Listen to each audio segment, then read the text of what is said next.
Hi guys, and welcome to this week's episode of Carrousel Curiosities here at the Herschell Carrousel Factory Museum. This week we're going to try and spot the differences in some of our horses.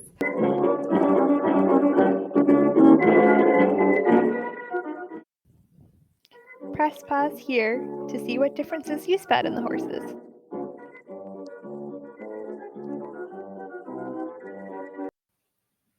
You may remember these two gray horses from our first video. These two gray horses were manufactured by the Armitage Herschel Company in the 1880s and are some of the oldest horses in our collection. You'll notice they are very simple and have cartoonish features on their face and that their ears are pointed straight up and down.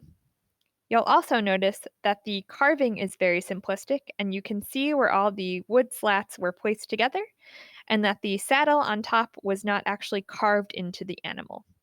The paint is also relatively simple. We just have some primary colors that have been slapped onto the horse. And finally, you'll notice that they have a real horsehair tail and that their legs are sticking quite far out. So these are some of the first carousel horses that were manufactured in our collection.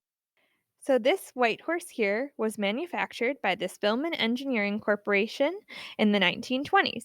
You'll already notice that it has more intricate features than our two gray horses that you saw earlier. It's meant to look like it's galloping, and its ears have been pinned back. There was a practical reason for pinning the ears back as well.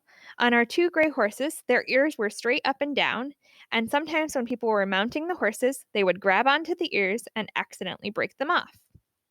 You'll also notice that this horse has more detailed carving and paint on it. The carving is more detailed in the saddle, and there's even a drum that's been carved into the side of it, and the painting is much more richer and intricate on this horse than our two gray horses. Another fun feature they added over time was gems. The gems were meant to attract people and get them to want to ride the horses. Finally, you'll notice that we have a carved tail as opposed to a real horsehair tail, and that our legs are tucked in on the back as well. The gray horses would sometimes have their legs broken off when someone mounted the horses as well, due to them standing on them. So the carvers had to get creative on how they made the horses to prevent damage from happening in the future. Thanks for watching this week's episode of Carrousel Curiosities. If you enjoyed this video, please give us a like and let us know in the comments below, and we'll catch you next time. All right, bye guys!